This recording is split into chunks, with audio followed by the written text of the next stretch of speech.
nuestra historia, contexto cultural y experiencias forman nuestra identidad.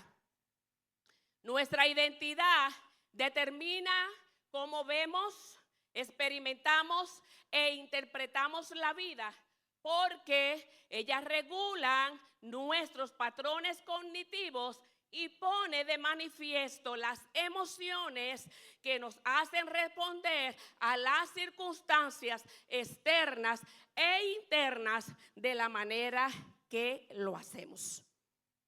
¿Qué es lo que estoy diciendo? ¿Qué es lo que quiere decir y en qué se va a sustentar?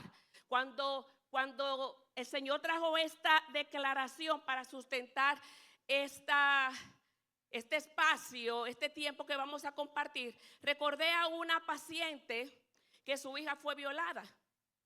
Y la violación de una hija es algo fuerte, la violación de una hija es algo trascendental, es algo que te mueve el suelo. Sin embargo, la violación de una hija tiene un contexto diferente para todos nosotros, partiendo que de nuestra historia, de nuestro contexto cultural y de las experiencias que nosotros hayamos tenido. ¿Por qué para esa mujer la violación de su hija tuvo un contexto diferente posiblemente al que nosotros podamos experimentar? Bueno, porque el hombre que violó a su hija fue el mismo hombre que la violó a ella cuando tenía 12 años. Y el hombre que la violó a ella cuando tenía 12 años fue el papá de ella, que fue el abuelo del niño. No es lo mismo que alguien que esté en la calle me viole a mi hija, que mi papá me viole a mi hija y que posteriormente yo tenga una historia en que ese mismo hombre me violó y como fruto de esa violación y que nadie me creyó en la casa, tuve que irme a la calle y vivir en un contexto cultural de abandono, de maltrato, de droga. Y que ahí tuve muchas experiencias traumáticas. Y esa mujer, cuando me la llevaron a consulta, que de hecho la llevaron de una empresa porque estaba tan mal que estaba somatizando, tenía toda la piel llena de escamas. Porque era tanto el dolor que estaba experimentando, pero ella no solamente estaba experimentando el dolor de su hija, ella estaba experimentando el dolor de su historia, de su contexto y de la experiencia que ella vivió. No es lo mismo la violación en otro contexto, y recordaba a otra joven evangélica, una joven que creció en la iglesia y que fue abusada también. Y a ese abuso simplemente se le puso una mampara, se cubrió, se ocultó y ella siguió viviendo. Estaba en la iglesia desarrollando su vida ministerial, su accionar. Sin embargo, en un momento determinado se casó. Y cuando se casó de repente, esta joven comienza a desarrollar una gastritis que después se convirtió en una úlcera que la llevó a problemas de internamientos muy dramáticos. Estaba delgada, estaba con un problema de salud muy severo. ¿Por qué? Porque esta muchacha que se casó en la iglesia, que servía al Señor, que amaba al Señor, que había estado toda su vida en la casa del Señor, olvidó la historia, olvidó el contexto y olvidó la experiencia. Y entonces cuando viene el momento de casarse y tener que enfrentarse a una actividad sexual, su cuerpo, como un mecanismo de defensa, la enfermó. Y cada vez que ella tenía que tener relaciones sexuales con su esposo, se enfermaba. Había que internarla. Tenía una úlcera sangrante. ¿Por qué? Porque la historia, el contexto cultural y las experiencias que forman parte de nuestras vidas son las que determinan nuestra identidad. Y eso es lo que nos lleva a nosotros a ver, a experimentar y a interpretar cada una de las circunstancias que nosotros vivimos de la manera que lo hacemos. ¿Qué es la identidad? La identidad podemos definirlo, y como a mí me invitaron aquí como psicóloga, bueno, tengo que tocar la perspectiva psicológica. Es una construcción que a través de todas esas experiencias nosotros se van diseñando ¿qué? Lo que nosotros somos. Muy comúnmente se habla de identidad, y cuando se habla de identidad se habla de los rasgos característicos que nos definen. Sin embargo, Erickson dice con relación a lo que es la identidad, Erickson se dice que es el papá del concepto de la identidad, es un psicólogo y psicoanalista. Y él dice que identidad es la percepción interna de quién soy y cómo encajo en el mundo en el que estoy. La identidad tiene que ver en cómo yo me percibo a mí misma. Tiene que ver cómo yo me veo. Porque Dios me ve, pero cómo yo me veo. ¿Cómo me veo? La identidad tiene que ver cómo yo me veo y cómo dentro de esa definición que tengo yo de mí misma, yo encajo en todas las estructuras a las que yo pertenezco. Pero no solamente tenemos una definición o un contexto desde la perspectiva de la psicología, sino que también tenemos un contexto bíblico. Porque el Dios a quien nosotros servimos es el Dios del espíritu, el alma y el cuerpo. Y en su palabra Él dejó establecido todas las cosas. Y precisamente en el libro de Génesis, el capítulo 3. Mira, hermano, no se preocupe. Gracias. En el capítulo 3, la Biblia habla de identidad y habla de que nosotros fuimos creados a imagen y semejanza de Dios. La Biblia cuando habla de que nosotros fuimos creados a imagen y semejanza de Dios, que nosotros tenemos ADN espiritual, nosotros tenemos voluntad. ¿Por qué? Porque fuimos creados a imagen y semejanza de Dios. Nosotros tenemos patrones cognitivos, tenemos un cerebro porque fuimos creados a imagen y semejanza de Dios. Nosotros podemos pensar porque fuimos creados a imagen y semejanza de Dios. Nosotros podemos amar. ¿Por qué? Porque fuimos creados. Lo de Dios se implantó en nosotros cuando Él nos creó. Entonces, desde la perspectiva de Dios, la identidad no tiene que ver con cómo yo me percibo, sino que la identidad desde la perspectiva de Dios tiene que ver cómo Dios me ve. Tiene que ver con lo que Dios dice de mí. Tiene que ver con lo que Él estableció de mí. Tiene que ver que cuando yo me miro en el espejo, yo pueda ver en ese espejo no lo que yo pienso, no lo que Loida dice, no lo que dice mi líder, no lo que dice la historia, sino que yo pueda ver lo que Dios dice de mí. Ahora, ¿cuál es el punto? El punto es, ¿por qué estamos nosotros en los dilemas que estamos? ¿Por qué estamos en los problemas que estamos? Porque si no hubiéramos quedado en el Edén antes del pecado, no hubiera problema. Todas estuviésemos viviendo de manera puntual y específica de acuerdo a aquello que Dios diseñó. Pero Romanos 3:23, el pecado llegó, y por cuanto llegó el pecado, llegó la muerte. Y cuando llegó el pecado, ¿qué fue lo que pasó? Comenzó a distorsionarse. Me quillé, el pecado comenzó a romper, el pecado comenzó a crear grietas en mí. Y esa imagen que en el inicio era perfecta, esa imagen que en el inicio yo me veía de acuerdo a Dios, y no me veía con ninguna grieta, no me veía fea, no me veía inadecuada, no me veía insegura, no me veía con frustración, no me veía, sino que me veía perfecta.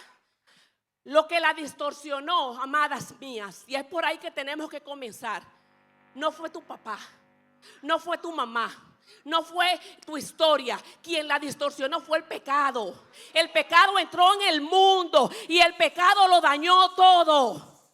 Por consiguiente, una de las cosas que nosotros tenemos que hacer es cambiar la perspectiva y dejar de estar entendiendo que nuestro problema, nuestras distorsiones cognitivas, nuestros problemas emocionales tienen que ver con lo que hizo el papá, con lo que hizo la mamá, con el abandono, tiene que ver con el maltrato. No, no, no, esos fueron los medios que Satanás utilizó para distorsionar, porque llegó el pecado.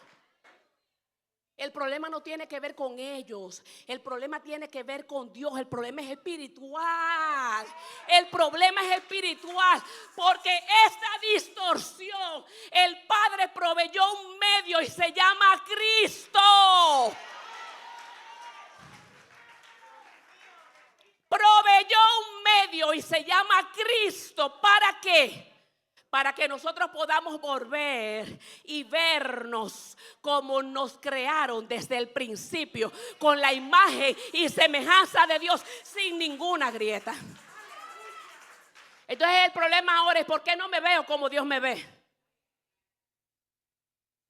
Porque no estoy tratando el tema desde la perspectiva que lo tengo que tratar. Porque no lo estoy viendo desde la perspectiva que lo tengo que ver. Porque no tiene que ver con la psicología. Aunque yo quiero sí que ustedes vayan a la terapia, yo doy consultas psicológicas, sí, pero no tiene que ver con eso. La solución al problema es espiritual y está en que nosotras volvamos nuestro corazón a Cristo.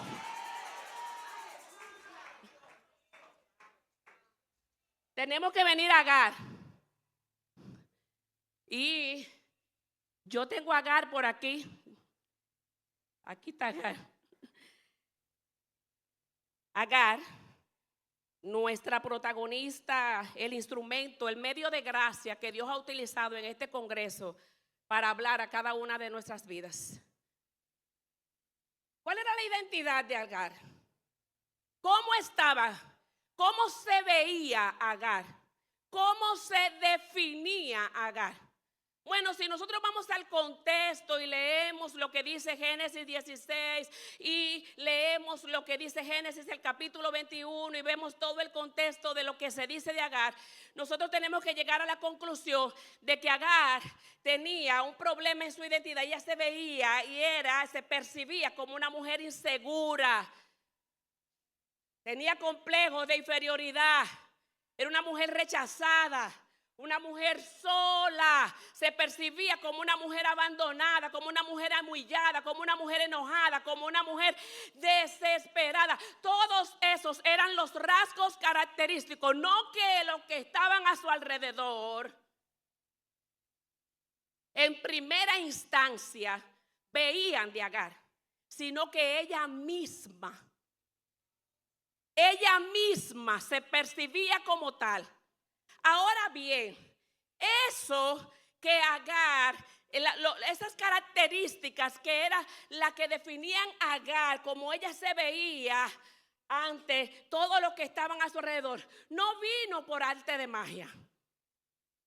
Eso no vino porque un día ella se levantó y porque ella nació con esas condiciones. No, no, no. Hubo una historia, un contexto, experiencias que llevaron a Agar a definirse y a vivir como una mujer insegura, como una mujer humillada, como una mujer sola, como una mujer desesperada, con todos esos calificativos. ¿Cuáles eran? Nosotros hemos hablado mucho, o se ha hablado aquí mucho del contexto de Agar. Agar era egipcia, era marginada. Una mujer que creció en un ambiente de rechazo. Agar era esclava y por demás era mujer. Vivió en Egipto. De allá dicen los historiadores que a Agar se la regalaron a Abraham y a Sara cuando ellos estuvieron en Egipto. Es decir, que ni siquiera su nación la protegió, la regaló. No tenía un grupo de apoyo. No tenía a nadie que la cuidara. No tenía a nadie que la protegiera. La voz y la voluntad de Agar no tenían ningún valor. La historia y el contexto dice que Agar era una forastera, era una mujer que estaba sufriendo los embates del abandono. Agar estaba herida. Oh, pero imagínate tú que mi familia me abandone y me regale al mejor postor, pero después la historia subsiguiente, ¿qué pone de manifiesto? Herida por Sara, herida por Abraham. Estoy obedeciendo, estoy haciendo lo que me dijeron que tenía que hacer y todos me humillan, todos me ofenden. No reconocía, no la reconocían ni tenía voluntad Agar.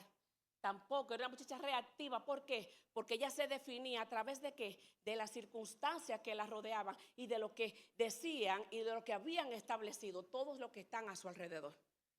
En ese contexto vivió Agar y eso fue lo que dio al traste la identidad que manifestaba Agar.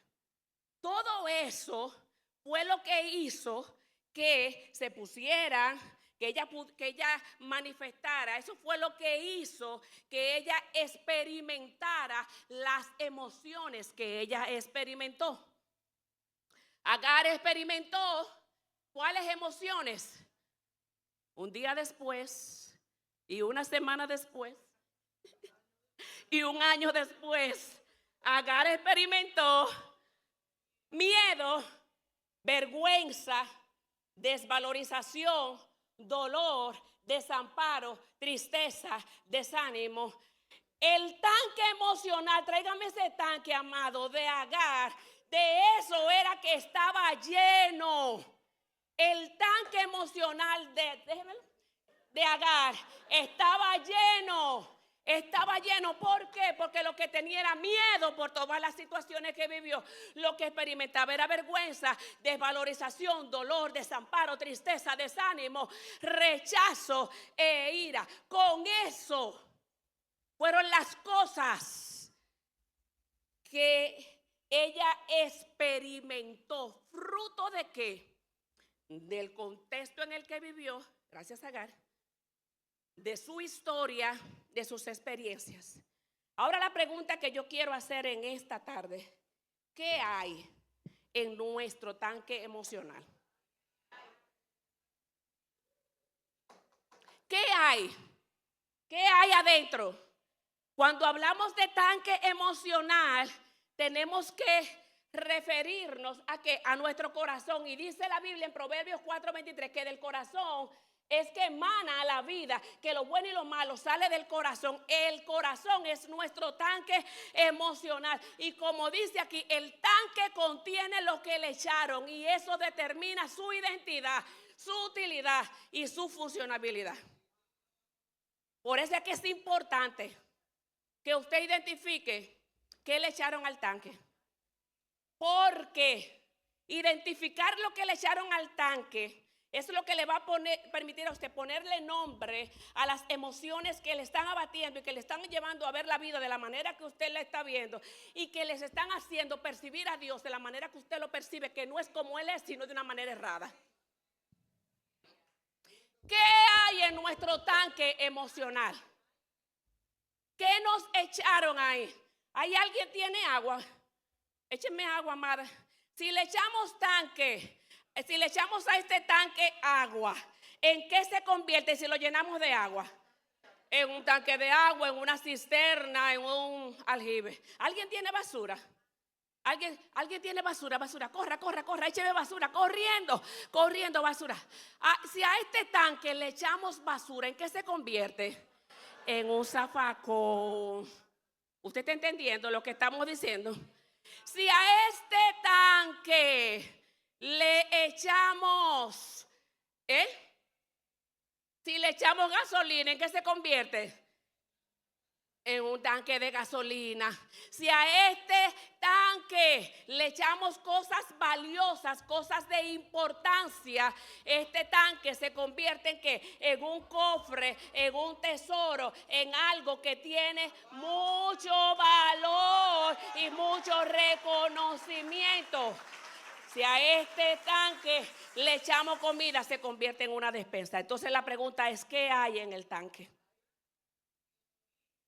Porque el tema de nuestro tanque emocional es que si yo no identifico lo que le echaron, lo que hay dentro, de manera automática, yo voy a propiciar eventos, voy a propiciar circunstancias que me van a permitir o que me van a hacer a mí seguir reciclando y experimentando lo mismo que hay en el tanque emocional. ¿Por qué? Porque yo solamente sé vivir en el dolor. Y si yo solamente sé vivir en el dolor, yo voy a seguir propiciando y alando y buscando personas que me propicien el dolor, porque en eso es lo que yo sé vivir, porque eso es lo que está lleno mi tanque. Si yo sé vivir, si lo que aprendí fue vivir en la amargura, yo de igual manera voy a convertirme en una persona que voy a jalar, que voy a buscar circunstancias que me hagan a mí vivir en esta condición. ¿Qué hay en nuestro tanque emocional? Esa es la pregunta que tenemos que hacerlo. Y yo, dele para atrás. Si mi tanque emocional está lleno de amargura, ¿cómo yo funciono? Desde el dolor. Si mi tanque emocional está lleno de resentimiento, con una estructura en la que yo crecí, en la que viví, que me maltrataron, que me vivieron lacerando, ¿desde dónde yo voy a funcionar? Desde la herida. Si mi tanque emocional lo que está lleno de miedo, con una vida, con una historia que tiene que ver con culpa, que tiene que ver con descalificación, ¿desde dónde yo voy a funcionar? Yo voy a funcionar desde la inseguridad. Si mi tanque está lleno de vergüenza, voy a funcionar desde la culpa. Si está lleno de valorización, voy a funcionar desde la inferioridad. Si está lleno de dolor, voy a funcionar desde la frustración. Si está lleno de desesperanza, voy a funcionar desde la incredulidad. Si está lleno de tristeza, voy a funcionar desde el desánimo. Si está lleno de rechazo, voy a funcionar desde la necesidad de la aprobación. Si está lleno de ira, yo voy a vivir a la defensiva. Bueno, una buena manera de identificar lo que hay en mi tanque, de dónde yo estoy funcionando. ¿Cómo yo vivo? Yo soy una Magdalena en que todo vivo llorando, yo soy una resentida, o yo todas las circunstancias las enfrento desde la defensiva, o todas las circunstancias las enfrento desde un trato hostil, o todas las circunstancias las enfrento desde la soledad y ocultándome, desde todas las circunstancias yo las enfrento desde la pena, la conmiseración. ¿Desde dónde yo estoy funcionando? Porque eso me indica a mí lo que hay depositado en mi tanque. Y de eso yo debo hacerme consciente, porque no es responsabilidad de Loida, porque no es responsabilidad de Alberto, de los líderes, ni de ninguna otra persona identificar lo que hay en tu tanque. Ni siquiera el psicólogo puede hacerlo, esa es tu responsabilidad. Y tiene que partir de la determinación. Y ojo con que no, atendiendo a lo que decíamos en el principio de la imagen y la semejanza, no te permitas comenzar a investigar lo que hay en el tanque sin la compañía del Espíritu Santo, por aquello de que el corazón es engañoso, perverso.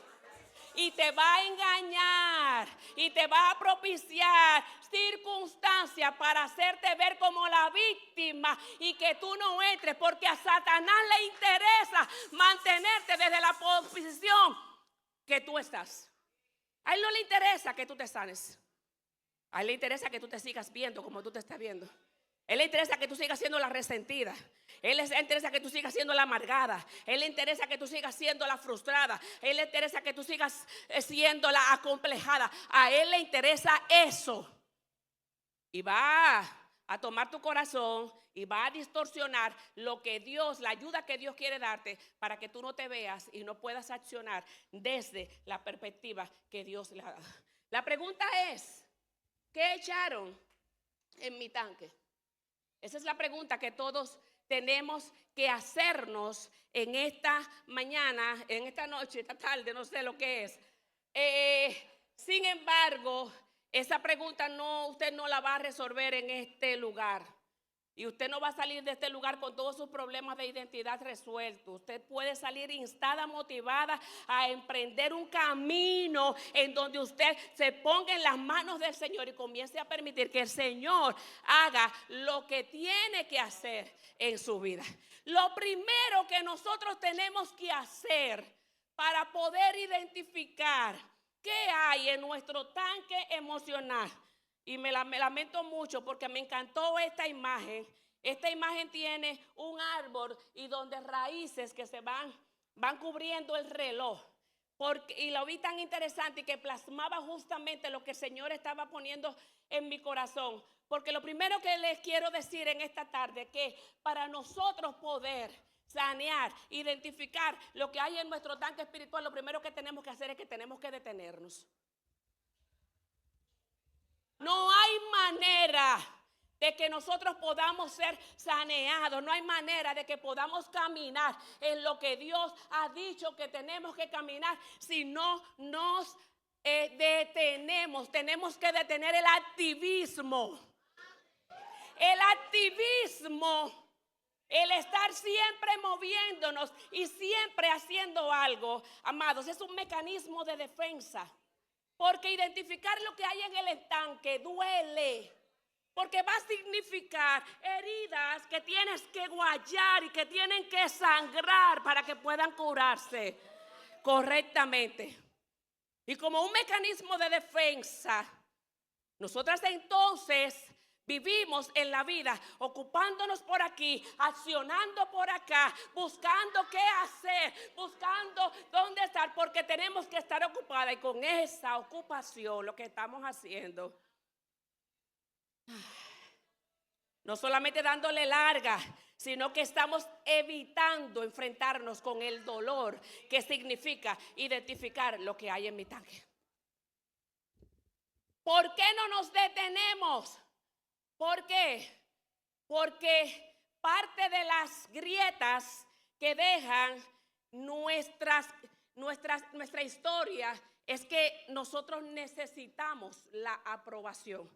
Entonces, como yo necesito mi validación, yo no la estoy buscando. Y ese es el tema. Y se le olvida todo lo que digamos en esta noche. Yo quiero que usted entienda que el tema es que nosotros estamos buscando en un lugar incorrecto nuestra sanidad. Que nosotros estamos buscando en un lugar incorrecto nuestra satisfacción. El problema no tiene que ver con las necesidades. El problema está que le estamos buscando satisfacer en el lugar incorrecto. Es ahí. Y por eso vivimos ocupadas. ¿Por qué? Porque yo tengo que validarme, y yo tengo que accionar, y yo tengo que estar haciendo para poder ser calificada ante los demás. ¿Por qué? Porque yo no me veo de acuerdo a lo que soy, sino que lo que me valida a mí es mi desempeño. Y por eso es lo que este libro, que se lo quiero recomendar a todas, La libertad de olvidarme de mí misma. El escritor de este libro dice que el problema nuestro es que esta verdad ha sido distorsionada. Porque él dice que el veredicto es primero que el desempeño. ¿Qué significa que el veredicto es primero que el desempeño? Significa que yo no debo hacer, yo no debo accionar para yo buscar ser calificada. Yo acciono, yo hago, yo me desempeño en cosas porque ya yo he sido calificada. Porque el tema está en lo que Dios dice de mí. Pero como nosotros hemos distorsionado esta verdad, vivimos buscando en el desempeño el ser calificada y obtener un veredicto. ¿Qué me da el veredicto? lo que ustedes piensen, si predicó bien, si no predicó bien, si sirvió bien, si no sirvió bien. Rosemary, tú no eres una servidora por lo que yo califique de tu servicio. Tú eres una servidora porque hay una gracia divina que se te fue dada. ¿Para qué? Para que tú sirvas. Y la calificación viene del cielo. Y como tienes el depósito de vino, por eso sirves. Lo que yo pueda interpretar o no interpretar no tiene importancia, porque el veredicto ya te lo dieron y te lo dieron desde el cielo. El tema es que vivimos buscando en la tierra, accionando constantemente, buscando hacer cosas, buscando ser calificada, y eso es parte de las grietas que tenemos en nuestra estructura. Miren esto me pareció muy interesante. Todos los que estamos aquí conocemos a Madonna, ¿verdad que sí? ¿Conocemos a Madonna? La cantante, ya. A Madonna le hicieron una entrevista. Oigan lo que ella dijo. Oigan lo que ella dijo en esa entrevista. Mi motivación en la vida viene de un temor a ser mediocre. Eso siempre me impulsa. Me abro paso a través de periodos así y descubro que soy un ser humano especial.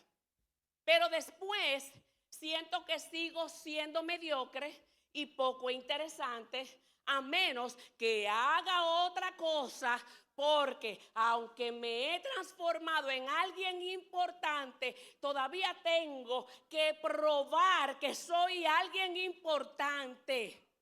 Mi lucha nunca termina y sospecho que nunca terminará. Yo creo que Madonna tiene más revelación que nosotras. ¿Qué es lo que está diciendo Madonna? Yo me veo como una persona mediocre. ¿Por qué Madonna se ve una persona mediocre? Bueno, hay una historia detrás de este calificativo. Y para ella llenar esa necesidad, para ella lidiar con esta situación, lo que ella hace es continuamente emplearse en hacer cosas. ¿Para qué? Para ella poder sentirse importante. Pero el efecto de la dopamina es transitorio y pasa. Y cuando pasa el efecto del concierto que hizo y entonces vuelve a la calma, vuelve y se siente mediocre. Entonces tiene que hacer una grabación. Y cuando hace el efecto de la grabación, vuelve y se siente mediocre. Y por eso tiene que volver a hacer otra cosa. Y dice ella, termina diciendo en la entrevista, yo sospecho que tengo una lucha que no termina. Bueno, Madonna, la lucha no va a terminar si no vienes a Cristo. Porque el único que lo llena todo y en todo es Él. El tema está en que mis necesidades, mi mediocridad, los efectos de mi historia, yo no lo puedo ni lo debo llenar haciendo cosas para ser calificados. Y por eso nosotros vivimos de frustración en frustración. Hablaba con una persona, un profesional altamente connotado de este país. Cuando le estoy diciendo altamente connotado, es altamente connotado.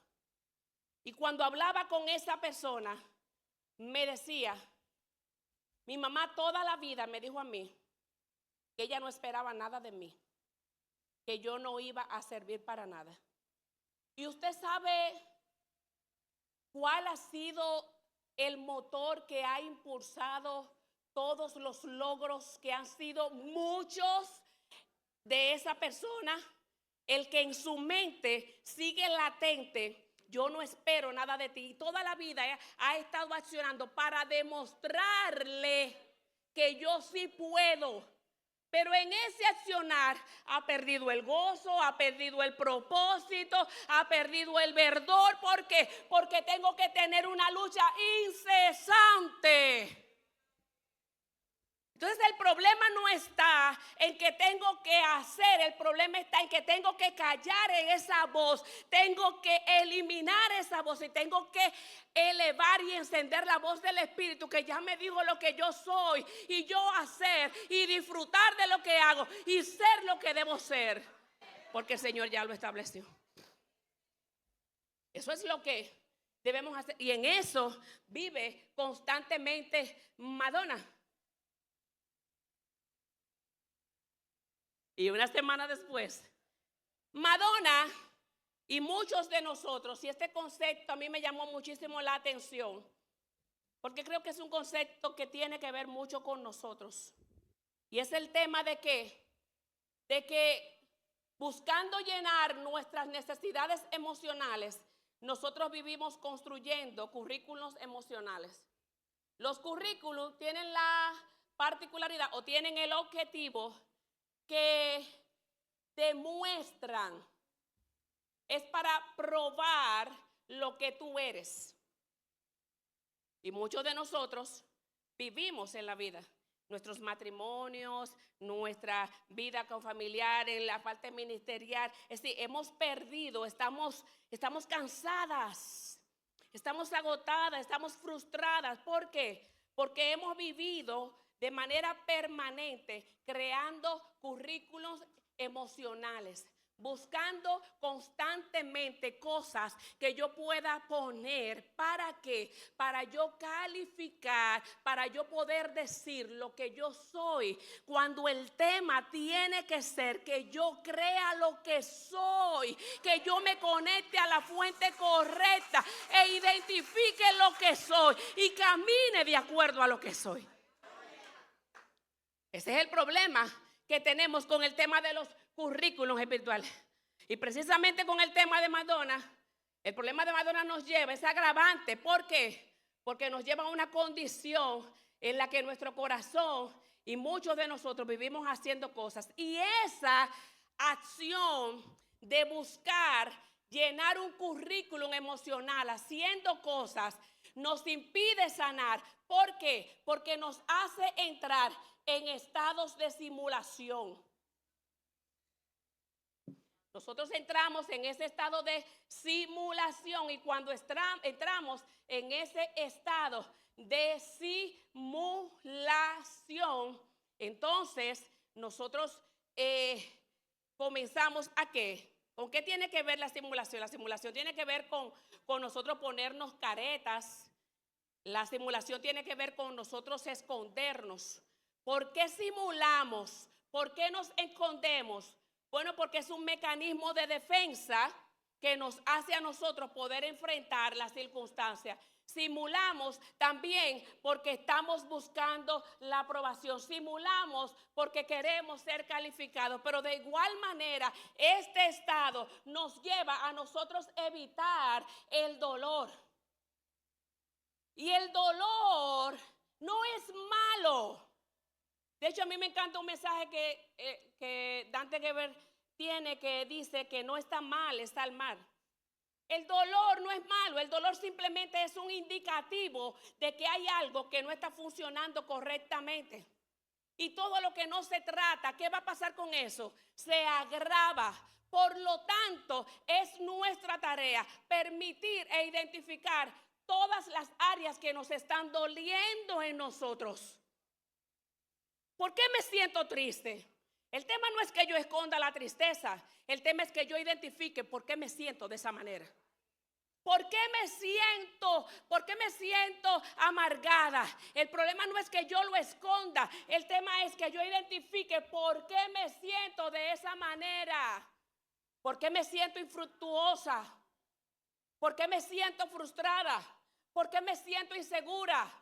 ¿Por qué he perdido el valor? El tema no está en que yo lo oculte. Si lo oculto, no voy a sanar. Porque para poder tener un diagnóstico, lo primero que el médico hace es poder indicarte dónde te duele. Porque el dolor indica cuál es el área que tenemos que... Es más, hacernos conscientes y dejar de simular y esconder el dolor nos ayuda hasta ir a la presencia del Señor y ser de manera más efectiva, porque nos ayuda a orar con entendimiento. Nosotros hemos llegado a un estado tal de simulación que hasta delante de la presencia del Señor estamos simulando.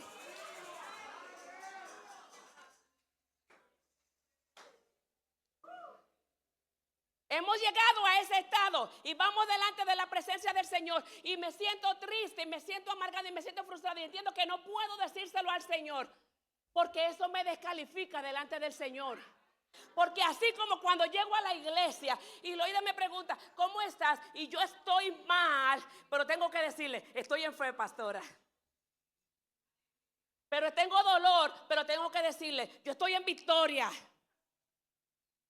Asimismo vamos delante de la presencia del Señor, ocultando nuestras afecciones, y eso no nos permite aperturar nuestros corazones delante del trono de la gracia. El salmista dijo, escudriña mi corazón, prueba mis pensamientos, mira, ve por donde yo estoy caminando y guíame tú por el camino de la vida. Si no lo reconocemos, no le vamos a dar el permiso, y hablo del permiso porque Dios determinó trabajar con nuestra voluntad, a Dios para que entre y comience a regular y comience a transformar las áreas de mi corazón que tienen que transformarse. No es solamente un tema de que simulamos, no es solamente un tema de que evitamos el dolor, sino que también estamos ignorando nuestras afecciones. David ignoró la culpa. Y fue tal su condición que dice el Salmo 32 y me parece que el Salmo 51, que hasta sus huesos sintieron las consecuencias de él ocultar. Mientras callé, se envejecieron mis huesos en angustia. Cuidado, amadas, si muchas de las afecciones físicas que tú estás teniendo son producto de situaciones emocionales que tú no te has permitido trabajar. Cuidado, si estoy invirtiendo tiempo en resonancia y estoy invirtiendo tiempo en analíticas, y es porque yo no le he estado dispuesto a aperturar mi corazón delante del Señor y permitirle que Él entre, sane, escudriñe y limpie lo que tenga que limpiar. David dijo, mientras callé, se envejecieron mis huesos, cayó la culpa. Y mientras estuvo callado, su cuerpo somatizó. Lo confesó, lo habló y automáticamente comenzó a sentir la liberación. Pero Elías, déjame ver, estoy en Elías estaba deprimido, Elías estaba triste, Elías estaba lleno de depresión, de dolor, y por callarlo y por ocultarlo y por no decirlo, no se lo dijo al Señor. El Señor en su misericordia lo vio. Pero él no lo habló con el Señor, pero tampoco lo habló con nadie. Él fue y se trancó, porque eso es lo que hacemos nosotros, nos ocultamos cuando tenemos las dificultades. Ni lo aperturamos delante del Señor, pero tampoco buscamos a alguien que nos ayude. Se cayó en medio de su tristeza, se cayó en medio de su cansancio. ¿En qué cayó? En una depresión. Porque todo lo que no se trata se agrava. Pero tengo un ejemplo muy potable con relación a este tema, y es el ejemplo de nuestro Señor Jesucristo. Usted sabe que nuestro Señor Jesucristo experimentó tristeza, experimentó miedo y experimentó angustia. Dice la palabra que cuando Él estaba próximo a morir, Él experimentó esos sentimientos de manera tan fuerte que tenía un nivel de dolor que siempre se me olvida el nombre médico, de que cuando tú tienes un nivel de estrés tan fuerte que los vasos capilares se te explotan y tú sudas sangre. A ese nivel estaba experimentando Jesús. Y usted sabe lo que hizo nuestro amado maestro, el Señor, el matatán, el mero mero. Oigan el procedimiento de vida que Jesús nos marcó. Estoy en esta situación, angustiado, triste, con miedo. ¿Por qué? Porque soy humano y yo sé lo que viene. Se fue al Monte de los Olivos. ¿Con cuántos se fue? Con 11 de los discípulos. ¿Por qué? Porque Judas estaba ¿dónde? Negociándolo. Primer procedimiento: en el momento de mi angustia, los que no son de la fe no aplican para estar conmigo. Número 2, le dijo a 8 de los discípulos: quédense en el pie de la montaña y oren. Número 2, en el momento de mi angustia, no todo el mundo aplica para que yo le abra mi corazón. Hay un grupo que solamente le puedo decir: ora por mí. Número 3, subió más arriba. ¿Con quién? Con Pedro, Jacobo y Juan. ¿Qué hizo con ellos? Dice la Biblia: les abrió su corazón. Número 3, en medio de la dificultad, no debo quedarme sola, debo hablar, pero tengo que buscar la persona correcta con la que pueda aperturar mi corazón. Y dice la Biblia que en cuarto lugar subió a la cúspide de la montaña y se derramó delante de su padre. Ahí está el procedimiento.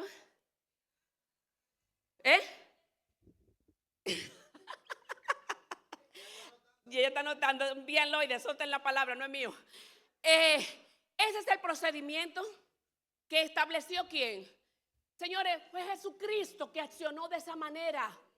Cuando experimentó tristeza, cuando experimentó miedo, cuando experimentó angustia. No está mal, no es pecado sentirme mal. Hay circunstancias que nos abaten la vida.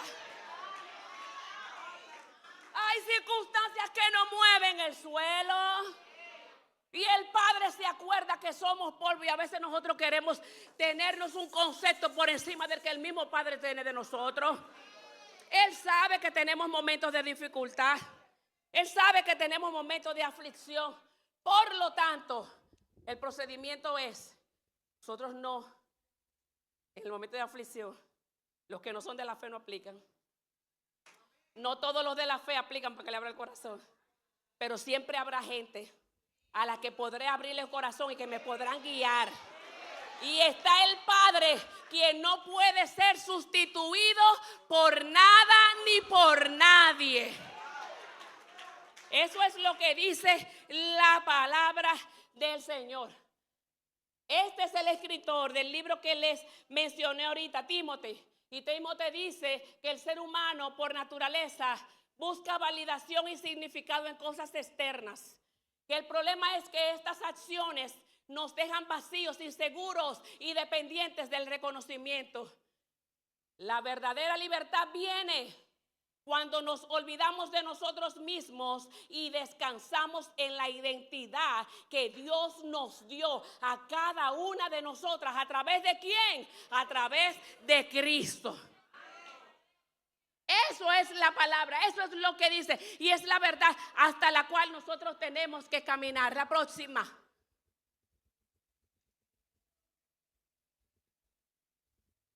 Me encantó y quise traerle esta verdad de este escritor.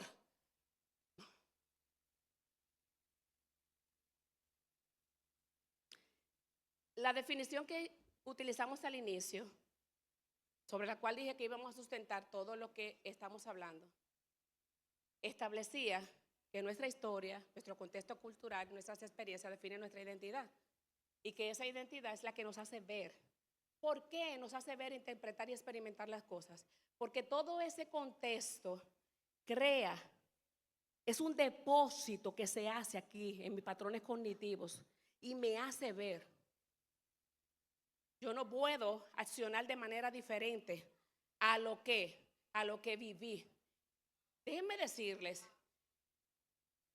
a mí me dio la H1N1 y me dio una neumonía muy importante, como decía la doctora, que me llevaron para Santo Domingo, duré tantos días interna, muchos días, muy mal, con pronóstico de no volver para San Pedro. Mi esposo se encargó de mí, mi esposo se encargó de la casa, Mi esposo iba todos los días allá a Santo Domingo durante creo que alrededor de 13 días que yo duré interna.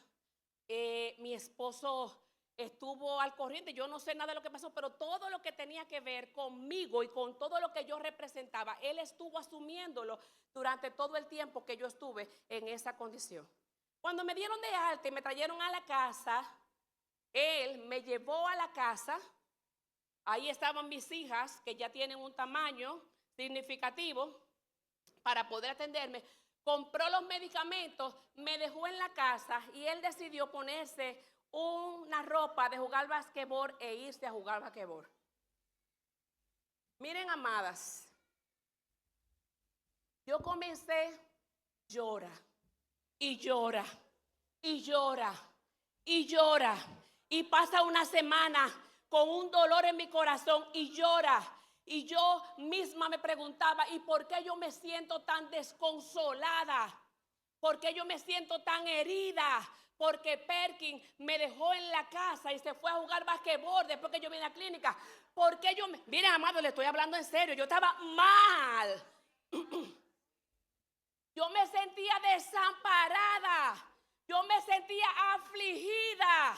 Yo me sentía desbastada. Porque yo entendí que me abandonó cuando más yo lo necesitaba. Yo tuve que ir a la presencia del Señor.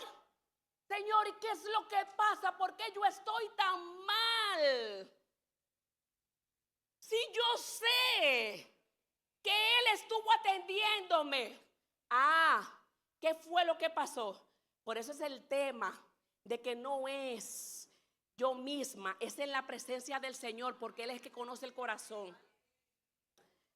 El Señor me hizo entender que lo que yo estaba experimentando en ese momento no tenía que ver con que Perkin se había puesto la ropa y había ido a jugar basquetbol. Lo que pasa es que mi cerebro conectó con que yo vengo de una estructura familiar de ¿qué? De abandono, de que mi mamá cuando yo nací lo primero que hizo fue entregarme a la mamá de mi papá y dejarme en ese lugar. Y con que yo tuve que estar lidiando con las secuelas del abandono. Y cuando este hombre cogió y se fue a jugar basquetbol, el hombre que me atendió, yo olvidé todo lo que él había hecho, porque mi mente se circunscribió a entender que él me había abandonado. Pero el tema no era él, era mi historia. ¿Usted está entendiendo? ¿Cuántas reacciones tenemos nosotros en el día a día con nuestros esposos, con nuestros hijos, que no atienden a circunstancias que ellos están teniendo? Mira la mente un jovencito que se ofendió gravemente conmigo en la iglesia y públicamente me pidió perdón porque él se sentía mal. Pero el problema de él no era conmigo. Lo que pasa es que yo representaba una figura de autoridad y él tenía un tema histórico. ¿Con quién? Con la mamá, la única persona que había representado un tema de autoridad. ¿Y qué él estaba haciendo? Proyectando en mí lo que no había resuelto allá atrás. Atendió, amadas mías. Por eso es que tenemos que detenernos. Dice Soren, por lo que estaba diciendo esto, por lo que me detuve, perdón. Es que el tema es, hay que renovar el entendimiento. Eso no lo estoy diciendo yo, eso lo dice la palabra. ¿Por qué? Yo tengo que identificar lo que está ahí. Pero después que yo identifique lo que está ahí, yo tengo que buscar la bendita verdad y tomar la bendita verdad y comérmela. Ay, Dios mío, ayúdenme. ¿Cómo es? Tengo que adherirla a mí. Tengo que reconocerla. Tengo que creerla. Miren, lo que les estoy predicando no tiene que ver con una palabra que solamente leí. Yo tengo en mi celular, en el tema de notas, y aquí se lo pongo para que, la evidencia. Yo tengo aquí que dice, ¿qué dice la Biblia que yo soy? Yo tengo ese listado, mírenlo. ¿Usted sabe lo que yo hago con ese listado? Cada semana yo voy donde mi listado. La Biblia dice que yo soy esto. La Biblia dice que yo soy esto. Mente, corazón, entiende, yo soy esto, yo soy esto. Y como yo tengo problemas, yo no solamente me lo leo, sino que yo voy delante de la presencia del Señor. Señor, yo tengo problemas, no termino de experimentar que soy hija, no termino de experimentar que tengo plenitud, no termino de experimentar que soy amada, no termino de experimentar que yo estoy limpia, no termino de experimentar que soy bendecida, no termino de experimentar que soy ungida. ¡Ayúdame! Esta nota yo la escribí en abril del 2024. Y todo, semanalmente, constantemente, ¿dónde vuelvo? Mi lista. Señor, yo necesito que me ayudes, porque de eso se trata, el renovar el entendimiento. Esta verdad adherida en mis patrones cognitivos es lo que va a cambiar las emociones que están, el depósito del tanque.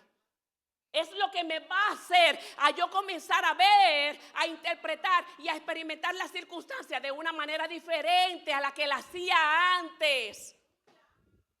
Nosotros no practicamos brujería en la iglesia. Esto no es mágico. Esto es espiritual.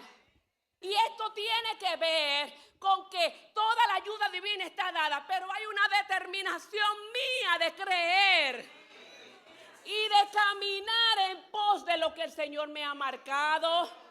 ¿Para qué? Para yo poder experimentar la plenitud que Cristo compró para mí. Dice Soren, el estado normal del corazón humano es intentar construir su identidad alrededor de algo que no es Dios. El orgullo espiritual es la ilusión de que somos tan competentes como para llevar adelante nuestras vidas, alcanzar nuestro propósito, nuestro sentido de valía y encontrar propósito lo suficientemente grande como para darnos significado aparte de Dios. Y eso no es posible. No hay manera. Yo soy la vid. Ustedes lo ven. Todo árbol que sea cortado no va a poder dar frutos. Separados de él, nada podemos hacer. Pero el tema está en que lo que estamos hablando aquí no se trata de una relación con el Salvador. Se trata de una relación con el Señor. Y hay una diferencia. Hay muchas que estamos aquí y nos hemos encontrado con el Salvador. Y si morimos hoy, vamos para el cielo. Y estamos caminando aquí en la tierra como salvas. Pero estamos caminando aquí en la tierra como mendigas, en depresión, en amargura, en todas esas cosas. ¿Por qué? Porque no hemos experimentado la plenitud de Cristo. Porque la plenitud de Cristo se experimenta cuando yo lo dejo a Él que sea el Señor de mi vida. Es un tema de señorío. Es un tema de gobierno. Gobierno. En mi vida el que manda es Él. El que en mi vida, el que manda las directrices es Él. En mi vida el que gobierna es Él. En mi vida el que dice lo que soy es Él. Es un tema de gobierno. No se trata solamente del tema de el Salvador, sino tiene que ver con el Señor. Amén. Ya estoy terminando. Para nosotros poder identificar lo que me echaron y poder limpiar el zafacón e impedir seguir caminando en la vida, dejando que me echen basura cuando yo no soy un zafacón, que me echen agua cuando yo no soy una cisterna, que me echen comida cuando yo no soy una despensa. Me van a seguir echando lo que no me tienen que echar hasta que yo no identifique lo que soy. Porque cuando yo identifique lo que soy, es que me van a querer venir a echar basura. Digo, no, yo no soy, no, basura a mí no. No. Yo no soy zafacón. me quieran echar algo. No, no, no, no, no, no, no, me muevo. Porque no se trata de los demás. Yo tengo que tomar la determinación. Amadas del Señor, para yo identificar que me echaron, tengo que también identificar, tengo que reconocer, tengo que creer y tengo que reconocer que yo tengo un Salvador. Yo no soy mi salvadora. Yo tengo que abrazarme a la gracia. Miren, esa es una oración que yo les confieso que yo hago todos los días. Señor, ayúdame a verme con gracia. ¿Por qué? Porque en mi historia hay una abuela que entendía que de mí no iba a salir nada bueno. Y esa abuela me apuntó en el colegio en la tarde y me ponía la mañana entera a yo mirar lo que ella hacía porque yo tenía que aprender. Esa abuela a mis 6 años me daba pela para que yo doblara un moquitero porque tenía que quedar derechito. Esa abuela me hizo crecer en una estructura de exigencia y en la que tiene que ser todo perfecto. Tengo que procurar lo mejor. La estructura. ¿Es malo ser lo mejor? No, el problema está que cuando eso viene de la fuente errada, me quita el gozo, me quita el verdor y me hace a mí, me hace perder de vista que no hay ningún problema con que yo me equivoque, que no pasa nada con que salga mal. Me quita el descanso. Me quita el yo aprender a que hay cosas que yo puedo tener en la vida y yo no tengo que ganármela. ¿Por qué? Porque por gracia la voy a tener. Me hace a mí entender que en la vida yo tengo que estar teniendo el control de las cosas. Y eso me quita el gozo, me impide experimentar la plenitud de Dios. Yo tengo que romper con esto y tengo que venir a la fuente. ¿Por qué? Porque nuestro corazón fue diseñado para ser transformado por el Creador, no por lo creado, amados mías del Señor. El corazón fue diseñado. Soy psicóloga, pero el corazón no fue diseñado para ser transformado por el psicólogo ni por el terapeuta. Es Cristo. Es Cristo la fuente. Es Cristo el camino. Es Cristo la verdad. Es Cristo la vida. Y vamos a estar sufriendo toda la vida. Y vamos a irnos para el cielo. Y vamos a vivir como mendigas frustradas en esta tierra sin alcanzar la plenitud de Cristo, porque no hemos permitido que Él se convierta en el Señor de cada una de nuestras vidas. Ya voy a terminar. Yo creo que me pasé hace rato, ¿verdad? Perdón, Loida. Dios abrió los ojos. ¿A quién es que yo tengo que mirar? A usted no me ha marcado nada.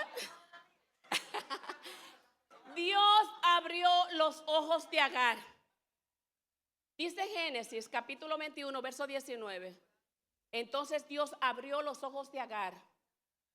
No es solamente que Dios me ve, es que yo tengo que permitirle a Dios que abra mis ojos. A mí me encanta el que leyendo un libro me topé con, no había visto esto, con Eliseo. Y cuando venían a atacar a Eliseo, creo que era los madianitas, me parece. El tema es que el sirviente viene desesperado donde Eliseo, te van a matar, viene un ejército grande. Y Eliseo le dice, no, mi hijo, tranquilo. No, mi hijo, tranquilo, que son más los que están con nosotros. Y él estaba desesperado porque él no podía entender lo que Eliseo le estaba diciendo. Y dice la palabra que Eliseo levantó su mirada al cielo y dijo, Señor, ábrele los ojos para que él vea. Y automáticamente el Señor le abrió los ojos. Llegó la paz, la quietud y la tranquilidad a su vida. Porque vio que el ejército que estaba con Eliseo era mayor que el ejército que estaba con el enemigo. Entonces nosotros tenemos que decirle al Señor, esto no solamente se trata de que Él nos ve, tenemos que decirle que nos abra los ojos. Que nos abra los ojos para hacernos conscientes de que Él nos vio. Que nos abra los ojos para hacernos conscientes de que Él nos ama. Que nos abra los ojos para hacernos conscientes de que ya Él nos perdonó. Que nos abra los ojos para hacernos conscientes de que Él es nuestro Salvador. Abrió. Dios le dijo a Agar, Dios le abrió los ojos a Agar. Y termino con esto. ¿Qué debemos hacer para que nuestros ojos sean abiertos? ¿Qué debemos hacer? Porque todo está descrito, pero hay una parte que nos toca a nosotros. Bueno, lo primero que nos dice el mismo texto es que debemos clamar a Dios en medio de la angustia. Lo que decía Loida ahorita. Pero en medio de la angustia, ¿qué es lo que tú haces? ¿A dónde acudes? ¿Cuál es la fuente donde estás buscando la solución? ¿Cuál es el lugar donde estás buscando llenar las necesidades emocionales? Dice el texto que Dios oyó el clamor. Y dice el Salmo 34, el Señor oye a quienes, a los que claman por ayuda y los rescata en medio de sus dificultades. Lo segundo que tenemos que hacer para que el Señor abra nuestros ojos es permitir que Dios examine y sane nuestro corazón. Y ya lo oí ahorita, leía el Salmo 139. Tengo que venir. Tengo que depositarme, tengo que inclinar mi voluntad. ¿Ante quién? Ante el señorío del único que puede transformar mi corazón. Lo tercero que tenemos que hacer para que nuestros ojos sean abiertos es dejar que la palabra alumbre mi vida. Y ahí están los textos que dice la Biblia acerca de que la palabra es la que alumbra nuestros pasos, de que la palabra es lámpara. Solamente ella va a transformar. En los decretos divinos es que está todo lo que Dios ha dicho de nosotros y lo que nosotros necesitamos caminar. Lo tercero, lo cuarto que tenemos que hacer es, para que nuestros ojos sean abiertos, tenemos que llevar nuestros pensamientos cautivos a Cristo. Tenemos que llevar una de nuestras luchas mayores, amadas mías, son con nuestros patrones cognitivos.